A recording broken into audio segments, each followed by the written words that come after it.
Köszönet és hálaadás. Mindenható Uram Istenem, mennyei Atyám, köszönetet mondok neked, és hálát adok jóságodért, kegyelmedért, amellyel körülvettél engem és mindazokat, akik fontosak számomra, hiszen ennek a hétnek is minden egyes napján ott voltál mellettünk, kísérted lépéseinket, fogtad a mi kezünket, vezettél azon az úton, amelyen, hogyha járunk, nem botlunk el, nem esünk el, hiszen a te követésednek a megtartó útja ez, Urunk Istenünk.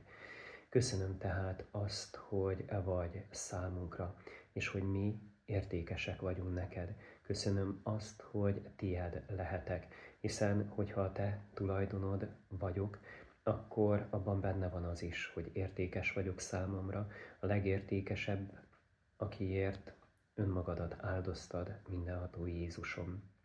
Kérlek téged, maradj velem szeretteimmel, barátokkal, ismerősökkel, gyülekezettel, mindazokkal, akik benned bíznak, akik rád tekintenek, akár a boldog pillanatokban, akár a boldogtalanság idején.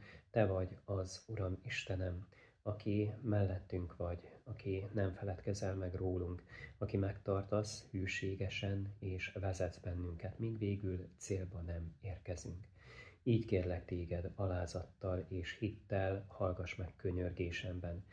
Köszönöm neked azt, hogy eddig is hallottad imádságaimat, imádságainkat, eddig sem fordítottad el füleidet azoktól a könyörgésektől, amelyekben megtartatásért imádkoztam.